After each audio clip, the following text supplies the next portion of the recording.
Flight into the future. In 1935, Air Marshal Sir Victor Goddard of the British Royal Air Force had a harrowing experience in his Hawker Hart biplane.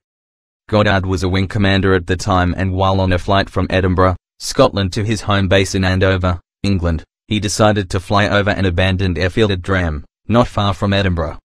The useless airfield was overgrown with foliage, the hangars were falling apart and cows grazed where planes were once parked. Goddard then continued his flight to Andover, but encountered a bizarre storm. In the high winds of the storm's strange brown-yellow clouds, he lost control of his plane, which began to spiral toward the ground. Narrowly averting a crash, Goddard found that his plane was heading back toward Drem. As he approached the old airfield, the storm suddenly vanished and Goddard's plane was now flying in brilliant sunshine. This time, as he flew over the Drem airfield, it looked completely different. The hangars looked like new.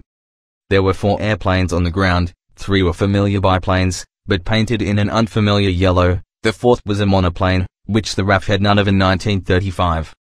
The mechanics were dressed in blue overalls, which Goddard thought odd since all RAF mechanics dressed in brown overalls. Strange, too, that none of the mechanics seemed to notice him fly over. Leaving the area, he again encountered the storm, but managed to make his way back to Andover. It wasn't until 1939 that the RAF began to paint their planes yellow, enlisted a monoplane of the type that Goddard saw, and the mechanics' uniforms were switched to blue. Had Goddard somehow flown 4 years into the future, then returned to his own time?